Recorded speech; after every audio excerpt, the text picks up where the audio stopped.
Okay, we Okay, are perfect. recording. Okay, so I'm going to pass it off to Dr. Bethard and Jordan because they're going to be leading the session tonight. I will hopefully see some of you tomorrow as well. Well, I guess you guys won't be here, but other folks will hopefully be here tomorrow. And I'm sorry for the little hiccup in terms of emails. Hopefully everyone got the reminder that I had just sent out. So without further ado, I will pass it off to Jordan and Dr. Bethard. Thanks, Dr. Ruth. Yep, thanks for the introduction, Dr. Ruth. So I'm Jordan. Today we will be talking about cultivating and sustaining successful team dynamics. So these are our learning objectives for today. We hope that after today you will be able to identify group task behaviors and how that plays a part in team functionality. We hope you'll be able to identify characteristics of high-performing and dysfunctional teams, how to apply how to improve team effectiveness and functionality, as well as being able to understand how to give effective feedback.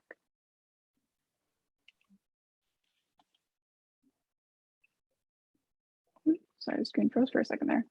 So the first topic that we would like to talk about is team functionality. So this slide right here shows the different functional roles of group members. So first you have the initiates. These are the people who propose original ideas or different ways of approaching problems or goals. The role of the initiate is to initiate discussions and move groups into areas of exploration. Next, we have the person who clarifies or paraphrases. So this helps to review and clarify the group's position to make it easier for everyone to understand where the group is currently at. Another role is to give information. So people in a group, it's important to provide factual information that can help everyone to relate to whatever the group is discussing. And then they're also meant to seek opinions. So group members should ask for clarifications or values and attitudes of their group members and what is being discussed. So they need to make sure that different perspectives are given so everyone is on the same page. And group members are also meant to give opinions. So they need to express his or her own opinions and belief about the subject being discussed.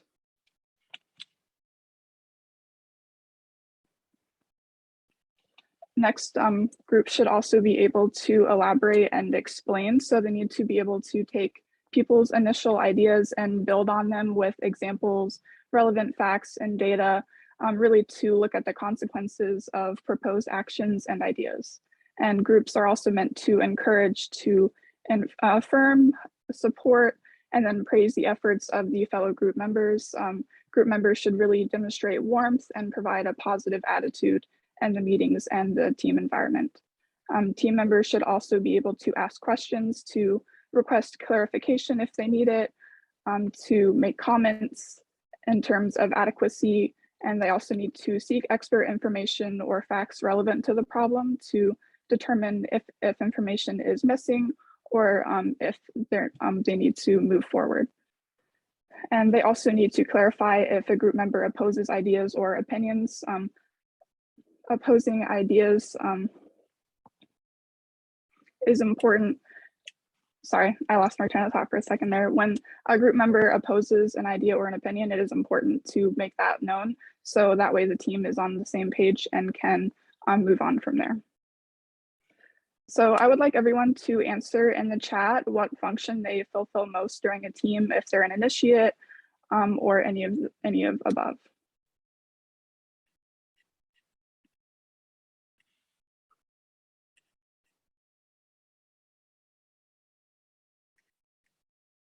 So I see right here that Jane says that she is an initiator.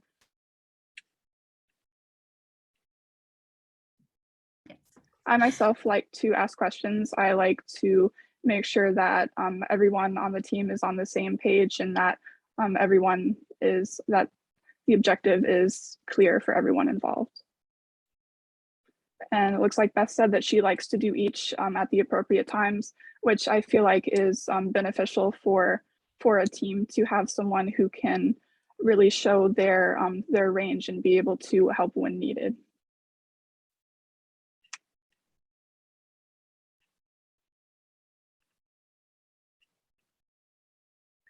So next we would like to talk about the qualities of high performing and dysfunctional teams.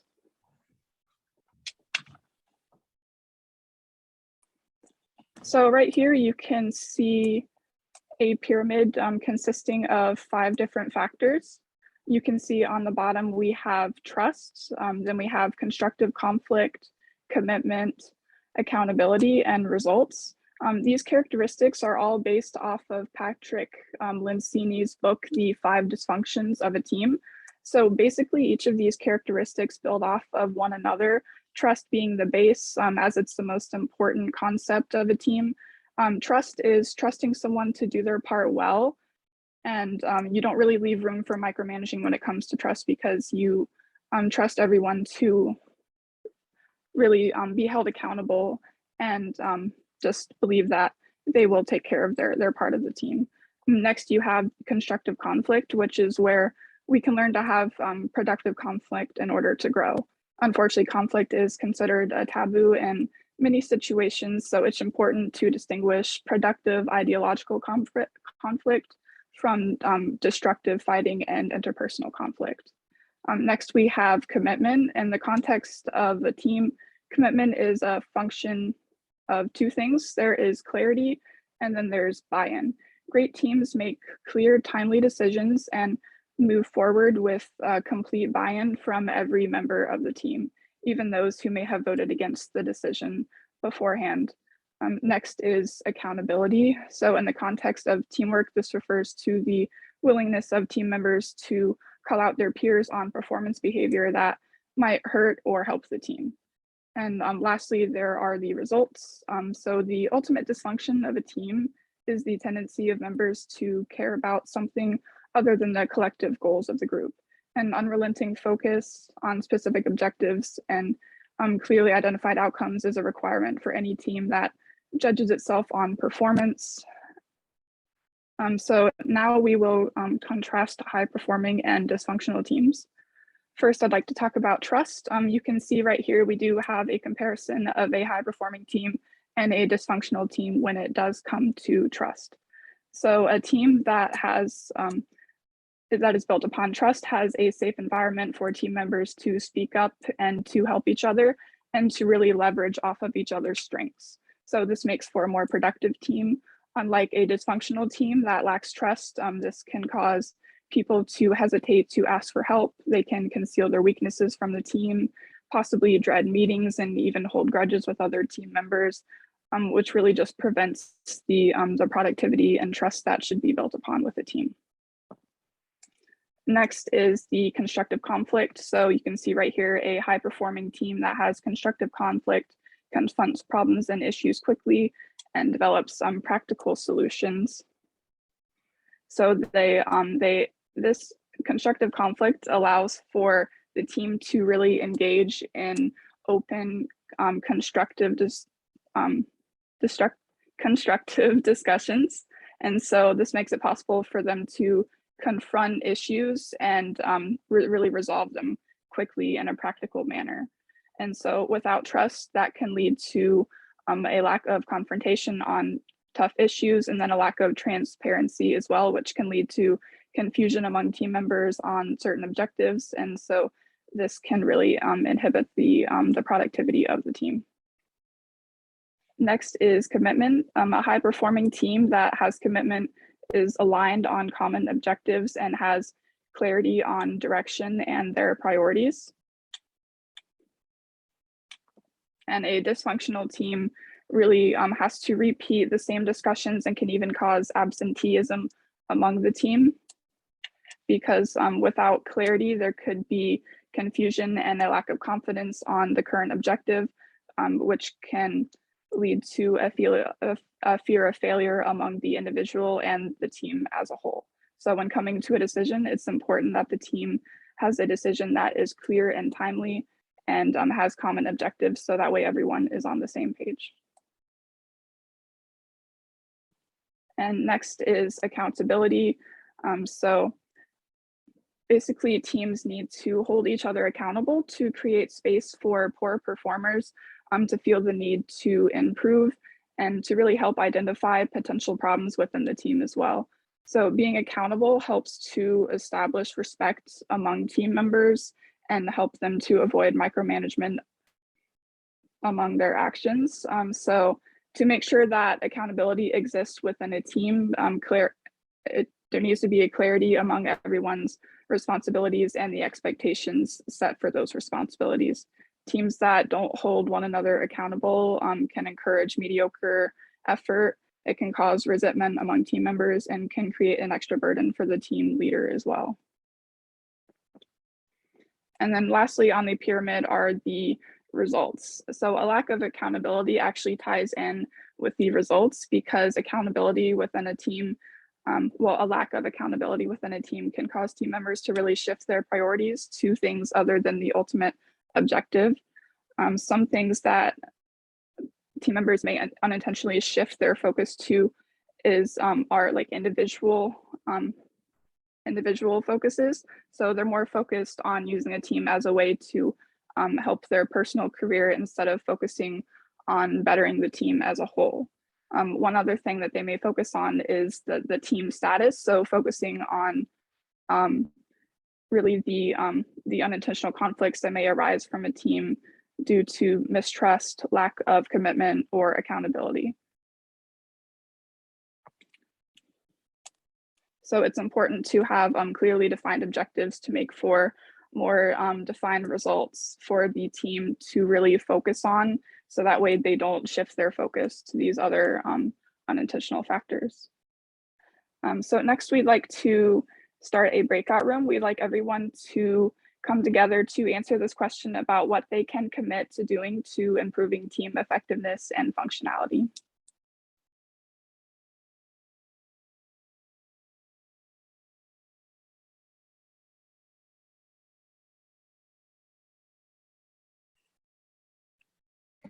Sorry, I was muted and I'm attempting to do it. It wasn't working well.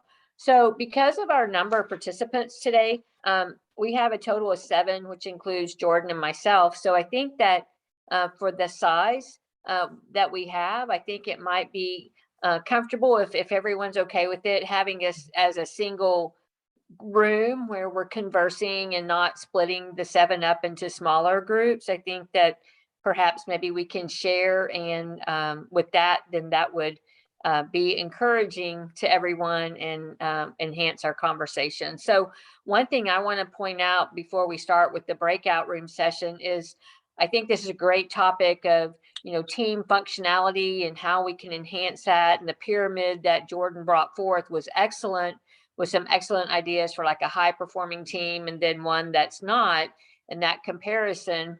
But I would like to propose to you just a thought before we start to answer our question, is the fact of what is team size? So, does team, when we're talking about team, I know some of the pictures that showed like a conference table with about 8 or 10 people around it, but does a team have to be that size, or could a team and the topic that we're talking about also relate to the team of a mentor-mentee pair, where it's more that partnership? And my proposal, I guess, is the concepts and the thoughts of what we have talked about or Jordan has presented.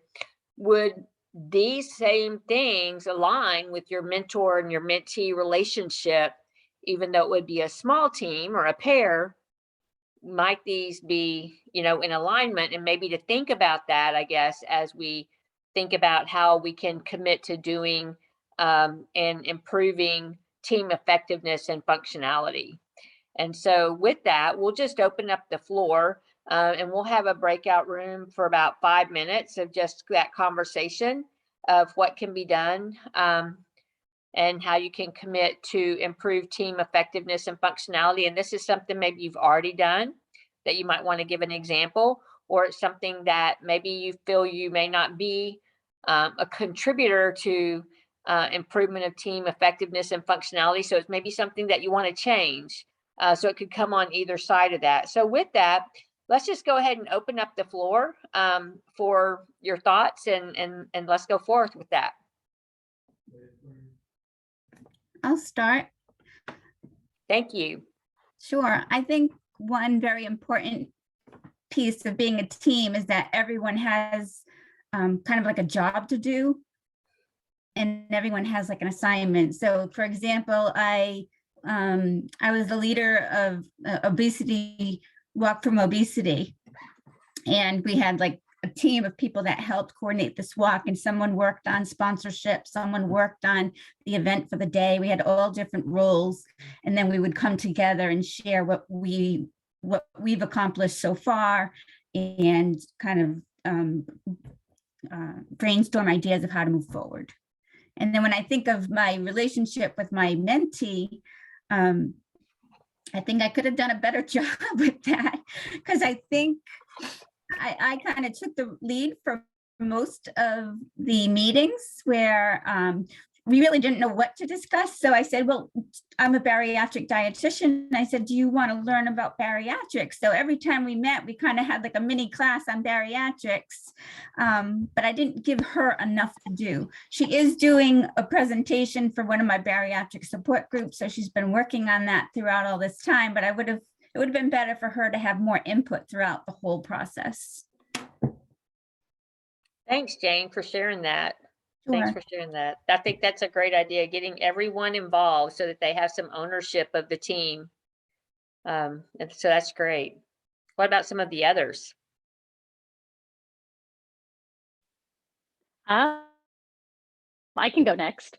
Great. Definitely one of I found in we're good in the workplace and in school is making sure that you stay on topic. So having a purpose for your meeting.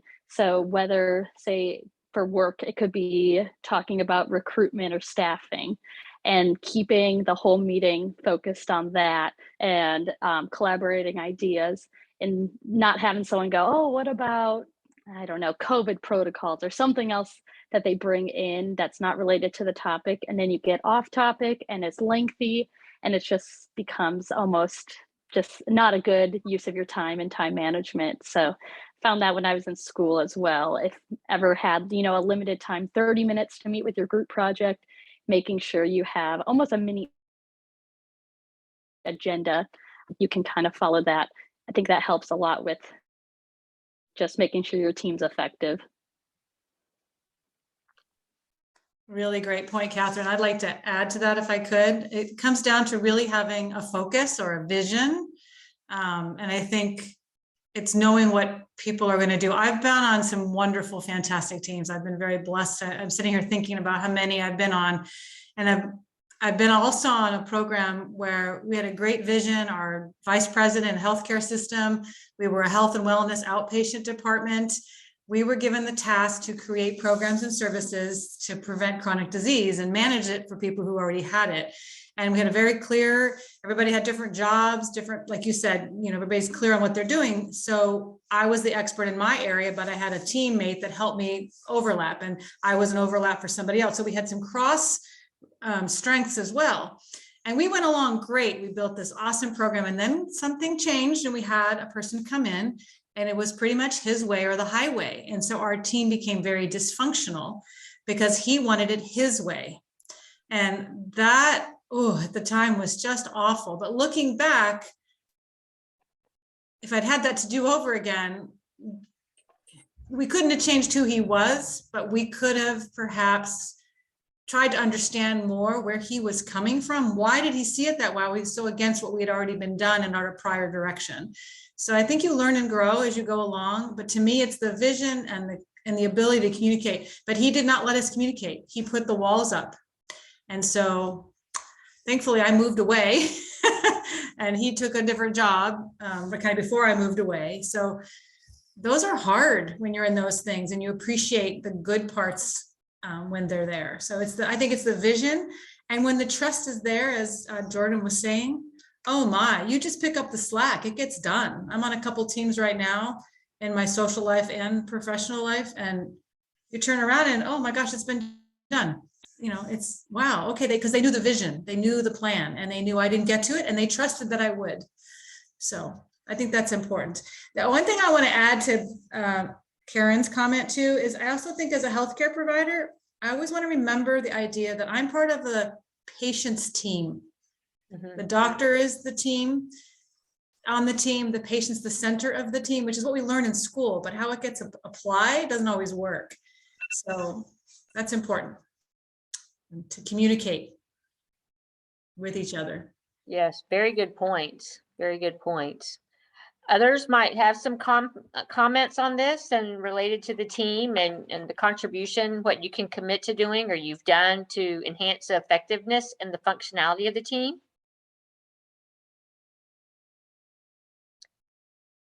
That just taking off what you said, I even think that aspect of, you know, having the opportunity to focus and meet, to communicate around your goal and your vision is really important, to make sure that people feel comfortable sharing their opinion when it is in opposition to what maybe the main topic is, that people have enough trust amongst the group that if they're not in alliance with everything that's being discussed in a certain way, that they are encouraged to share their views in a respectful way, of course. But sometimes it's that devil's advocate that can strengthen the concepts of whatever it is your vision is or your focus that you're trying to build on. And so I know when I'm leading a team, I'm not saying that I love that conflict that arises or that person that, you know, gives an opinion in opposition or maybe even different from what I'm saying, but in recognition as a team leader, the significance of that, because it's only going to strengthen whatever goal it is that you're working on, because it will help you think through different variables associated with, you know, the given situation, and hopefully enhance your vision and progress forward with whatever it is. So I think that part of it, and then just being that encourager for everyone to be involved, like was mentioned earlier, everybody become part of that team effort for whatever it is, so that they can be a contributor and feel like they have some level of ownership to the direction of the team. So any other thoughts that you'd like to share? We have a couple of other people that are on. If they're interested in sharing, we'd welcome to do that.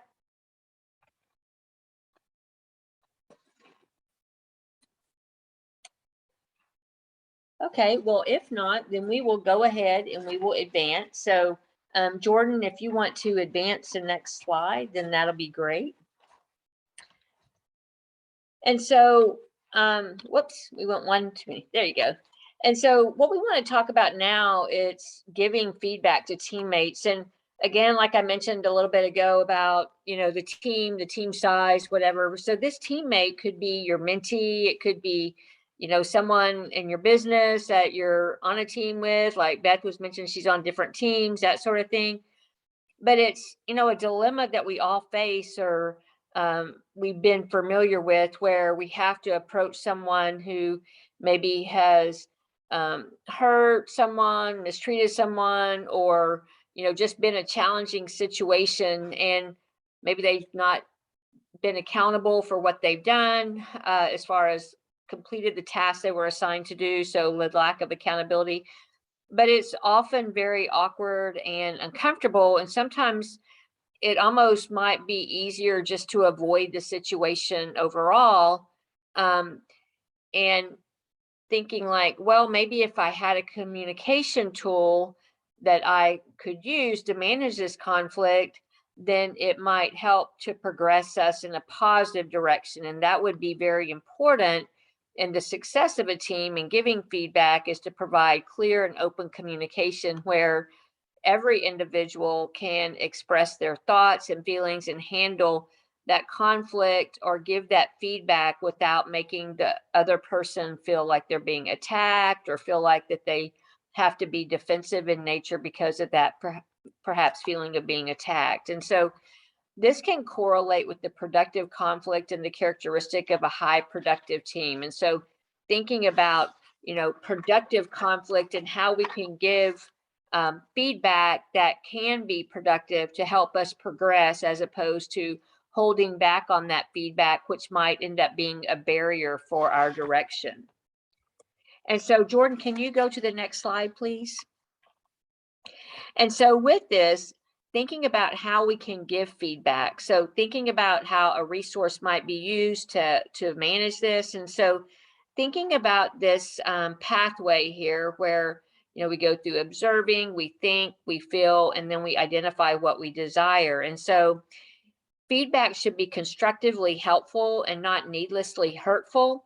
And so we're going to look at this method and see how we can use our observation, our thinking, our feeling, and our desiring to progress forward. And so some studies have shown that taking time to organize your thought in this manner, or in this sequence of 1 through 4, is also going to calm us down in the emotional concept, so that we might be able to word each part of our feedback in a way that's easier for the listener to hear.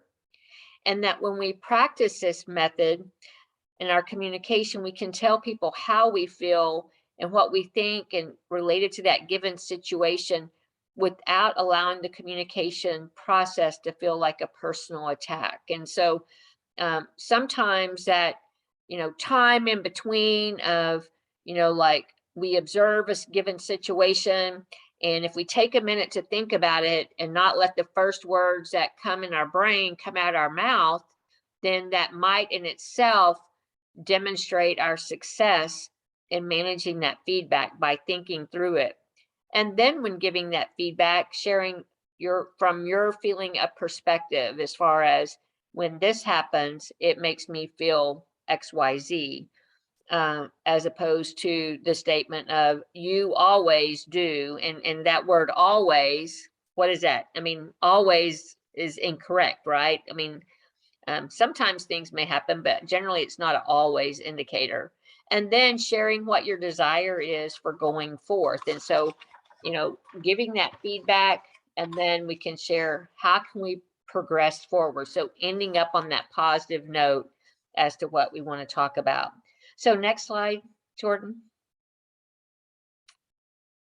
So starting with our observations, this process allows both the people to begin at the same place without being biased. And so many misunderstandings can be handled right there in the first step.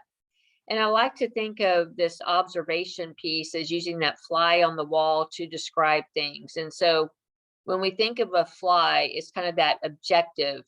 And it's important not to say exactly what you're feeling first, because this can make that conversation emotional. And when you do make a statement, it should be a statement of fact and not a judgment or conclusion. And so this is really merely data in that. And so, telling what happened in an objective, observable way, so both parties are on the same page, demonstrating or stating what you saw, heard, and noticed.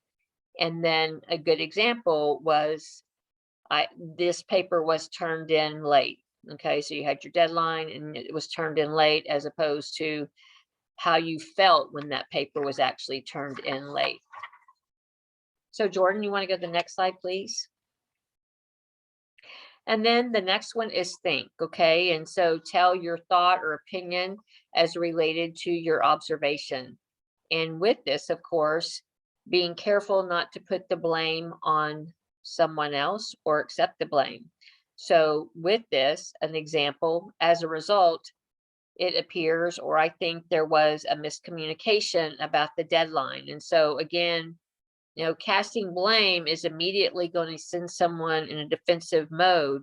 So thinking how you can share your thought related to your observation itself. Jordan, you want to go to the next one?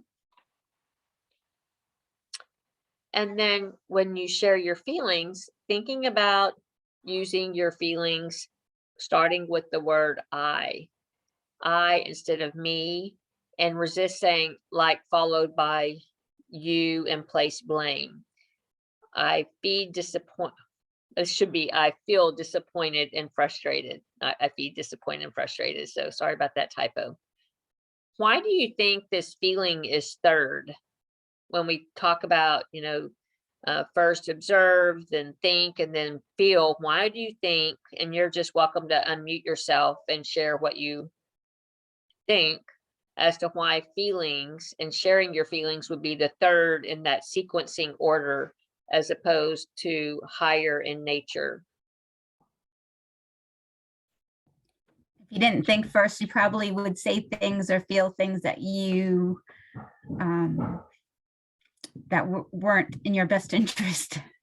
Yeah, that it may be like, throwing grease on a fire, because maybe there's already a situation that's simmering, and then you add to it by the words that you say regarding your feelings without thinking through the process. And so it's kind of one of those things maybe that we may do with, in an argument, something like that, but recognizing if we can observe and think first before we share our feelings and not put someone on the defensive, then it is much more helpful in providing feedback and in the dialogue. And so, an example would be, I am sad would be preferable to this behavior made me sad, or you made me sad.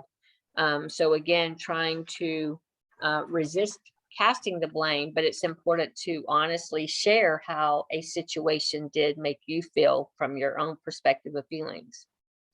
Next slide, Jordan. And then the last is desire. And so sharing the result that you were hoping for. What did you want to see changed or improved? Thinking about starting with that beginning with the thinking of the desired result when providing that feedback. And maybe an example might be, I want to have plenty of time to review the handout and give good feedback. Can we come up with a plan to help us do that? And so, let them know what that intention was. Acknowledge the progress, maybe not perfection, but the progress that has been made. And then how can you progress forward with that? And again, I think when we're sharing desire, to also try to acknowledge some of the things that might have been done positively associated with that. Maybe if the paper was late, but the quality of it was really good, or something such as that, or maybe you were notified in advance. So I think sharing that desire, but always trying to provide some positive with that. And so now we're going to go, Jordan, can you go to the next slide? And so what we're going to do is ask you to put a comment or an answer in the chat. What are key differences between being supportive or supporting and helpful versus needlessly hurtful? What are the key differences here?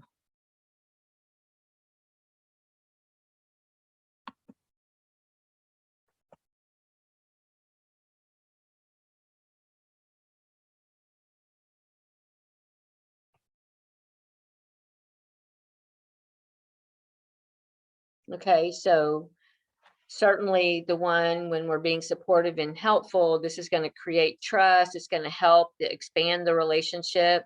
And so as was mentioned, one is to help the person improve while the other is to bring them down.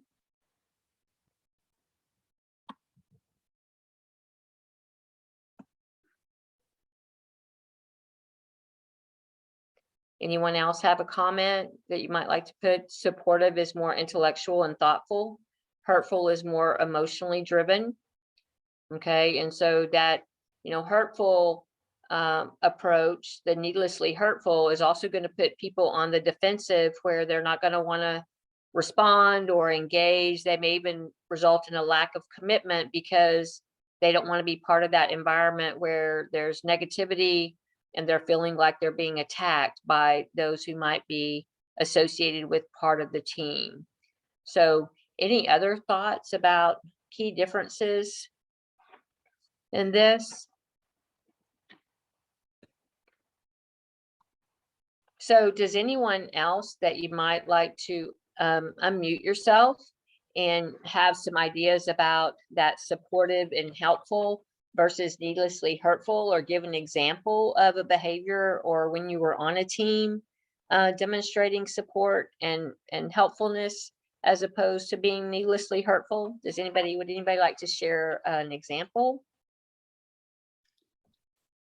This may not be right, but this kind of brings me back. I've been doing a lot of research lately, and this brings me back to like writing about different studies.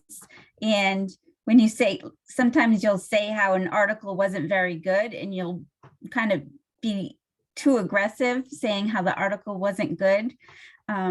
Instead, you could say it in nicer ways of how they could improve their article. Mm-hmm. Right. You know what I mean? And yeah, I know this is a team, but it's just I've been doing a lot of research, so that's what pops in my head. Right. So providing something that's more positive in the direction as opposed to blasting it in a negative way. And definitely then you're also promoting that support of a colleague or the writer of that. And if it's related to your profession, then that's helping that out. And so Carrie Ann said she thought that was a great example. And I certainly concur with that. That was a very good example. Does anybody else have another example? I Go want ahead. to agree too, Jane. I think that's a really good point, because in constructive conflict, which is really what that is, it moves forward the whole research concept. Because if Right. a researcher is trying to solve a problem that they went to analyze, right? And if someone can constructively give them feedback that isn't attacking, they're more likely to, maybe they have more money down the road to do a new research project that could answer the question that you were finding not helpful. That's really how we advance our profession. So I think that's a really great example. Oh, thank you. Yeah, I agree with that as well. And I'm an educator too, so I think sometimes that being supportive, like Beth was talking about, supportive and helpful when dealing with students, and they're, often students don't have a lot of confidence perhaps, or they're trying to gain confidence, and maybe they, do miss a deadline and that sort of thing. Working with them and trying to help them to recognize the professionalism associated with that, and, how to best coordinate through that so that you can encourage them along the way and help them to improve in that area, versus maybe another approach of embarrassment or humiliation, something such as that, which would only decrease the confidence content of any individual, not just a student. Even a colleague would feel that same way if they were undermined or embarrassed or humiliated. So just a thought there as well. I have Go ahead. one thing more too. Just it's kind of a basic one, but almost, the Oreo sandwich. I have a background in education too, and I did that a lot. I do it a lot for my employees I supervise now. So they know if I'm coming to them, it's not just nagging them or you did this wrong or you need to do this, just giving something positive they've done, some constructive feedback, but then ending the conversation, something that they also do positive. Just makes people feel better. And then what you are telling them constructively, they gain that trust in you and they're more likely to follow through. Right. That's very good. So thank you for that, Catherine. Thank you so much to all of you who've been sharing. That's very important, and really helps us in our dialogue. So Jordan, would you like to go to the next slide? And so with this slide, effective feedback comes from a desire to help another person and builds trust to improve relationships. And so these crucial conversations can prevent gossiping, undermining, and passive aggressive behavior. And so this kind of goes back to that characteristics of high performing teams where, without trust, a team's going to fail. And so, creating the trust between people and working along those lines can allow for productive conflict so that we can work to achieve that same vision that we're working towards in that, but with that trust as being a premise or baseline of that, we can work towards that same goal. And so this certainly is going to help to cut down on those feelings of annoyance that might eventually lead to loathing or the lack of commitment for participation in that team. And so just another way that we can strengthen those relationships and be respectful so that we can work towards achieving that vision that was mentioned earlier. And so the strength of the team is each individual member. And so of course we know, individually we comprise that team, and then the strength of each member is a team. And so teamwork comes down to practicing, a small set of principles over a long period of time. And, teams should succeed because they are, strong, exceedingly human by acknowledging the imperfections of their humanity. And so, the members of the team work to overcome tendencies of conflict, commitment, accountability, and focus on those results or that vision that they're working towards. And so, you know, I think a lot of it is giving each other space for sometimes when we do make a mistake, and acknowledging that, and progressing forward, and knowing that we are all working towards that same vision.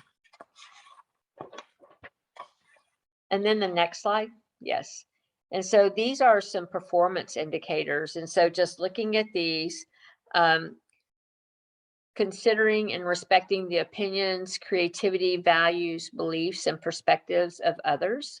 And so, you know, we're all different. We all have different backgrounds, different cultural backgrounds, you know, just a variety of differences, environmental factors. And so respecting each other's opinions, creativity, and values, beliefs, and perspectives certainly can help to achieve that goal. Also facilitating and understanding an appreciation of the differences amongst the team members and how they contribute to the team. And so each of us come with something unique that we can help to work together to achieve that vision, but giving each other the space to be different. And then employs strategies and facilitates team building skills. And so I think that goes along with that encourager component of it, as far as recognizing those unique characteristics or attributes of each team member and encouraging them to embrace that and engage in those conversations. And then incorporating team members' knowledge, expertise, and personal skills into the team process, and participating in professional and personal development activities for career growth and skill enhancement.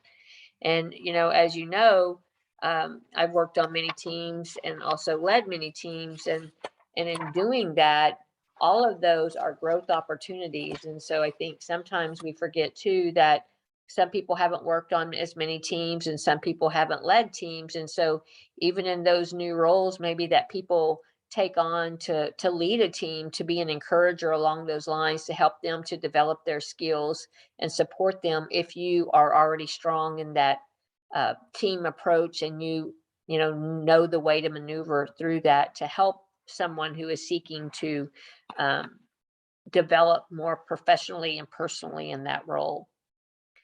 So any comments on these personal or performance indicators? Thoughts on these?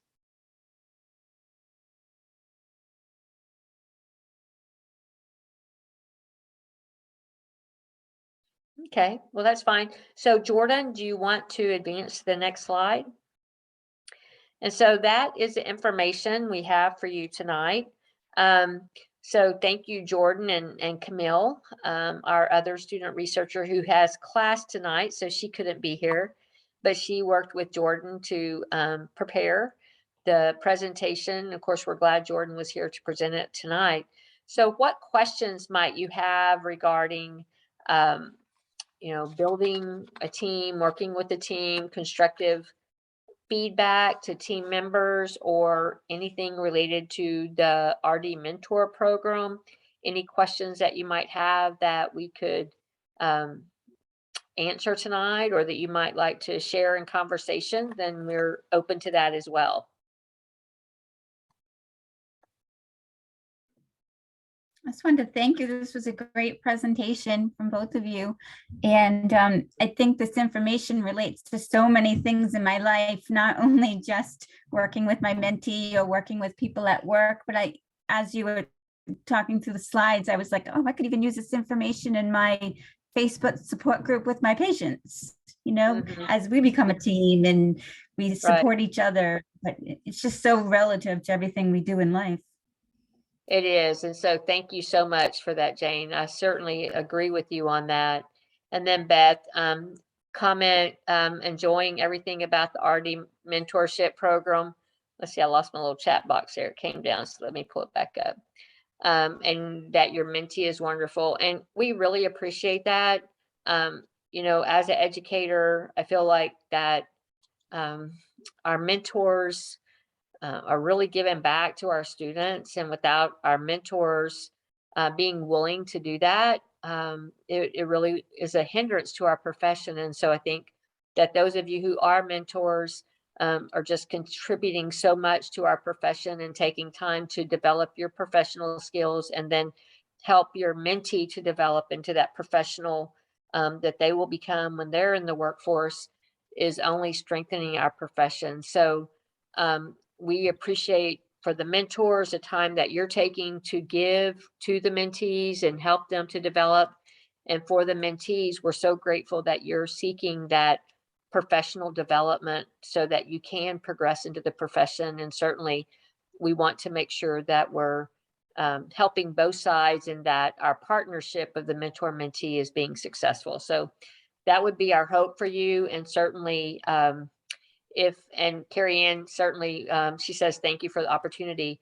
And we just are so grateful to you. And so the thing also that Dr. Roof and I and Jordan and our other student researchers want to convey is how much we appreciate you, and to also let you know, like, if you have any questions, to feel free to contact us to let us know how we can help and going forward. So thank you so much for that.